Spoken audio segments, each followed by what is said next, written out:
10 জন সাহাবী জান্নাতের সুসংবাদ পেয়েছিলেন, কিন্তু তাদের নাম একত্রে কোনো হাদিসে উল্লেখ নেই। চলুন আজ ওই সাহাবীদের নাম ও জান্নাতে কে কে কোন কাজ করবে এবং জান্নাতে তারা কি পাবে চলুন সে সম্পর্কে জেনে আসি। 1. খাদিজা বিনতে ওয়াইলিদ রাদিয়াল্লাহু আনহু রাসূল সাল্লাল্লাহু আলাইহি সাল্লামের স্ত্রী।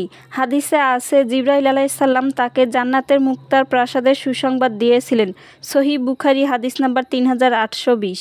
2. ফাতিমা বিনতে মুহাম্মদ রাদিয়াল্লাহু আনহু রাসূল সাল্লাল্লাহু আলাইহি সাল্লামের কন্যা, যিনি জান্নাতি নারীদের সর্দার হবেন। জামে তিরমিজি হাদিস নাম্বার 3781।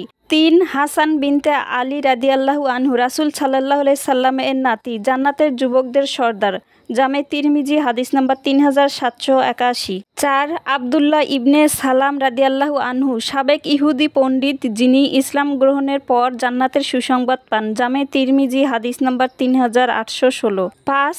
উকাশা ইবনে মুহসিন রাদিয়াল্লাহু আনহু বদর যুদ্ধের সাহাবী, যিনি জান্নাতের সুসংবাদ পান। সুনানে ইবনে মাজাহ হাদিস নাম্বার 134। 6. জুনাইদ ইবনে হারিসা রাদিয়াল্লাহু আনহু রাসূল সাল্লাল্লাহু আলাইহি সাল্লামের পালিত পুত্র, যিনি কুরআনে যার নাম উল্লেখ আছে এবং জান্নাতের সুসংবাদ পেয়েছেন। সূরা আয-যাহাব আয়াত 37।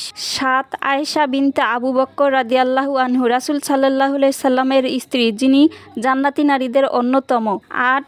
আম্মার ইবনে ইয়াসির রাদিয়াল্লাহু আনহু প্রথম দিকের মুসলিম, যিনি জান্নাতের সুসংবাদ পান। জামে তিরমিজি হাদিস নাম্বার 3800। 9. বেলাল ইবনে রাবাহ রাদিয়াল্লাহু আনহু মুয়াজ্জিন এবং প্রথম দিকের মুসলিম, যিনি জান্নাতের সুসংবাদ পেয়েছেন। সহিহ মুসলিম হাদিস নাম্বার 2458। কিছু সূত্রে হযরত হুসাইন ইবনে হারিস রাদিয়াল্লাহু আনহু, আউফ ইবনে উয়াশা রাদিয়াল্লাহু আনহু বা ইয়াজিদ ইবনে কুরাইশ রাদিয়াল্লাহু আনহু এর নামও উল্লেখ করা হয়, কিন্তু সহিহ হাদিসে এই নামগুলোর স্পষ্ট প্রমাণ পাওয়া যায়নি। ভিডিওটি ভালো লাগলে শেয়ার করতে ভুলবেন না।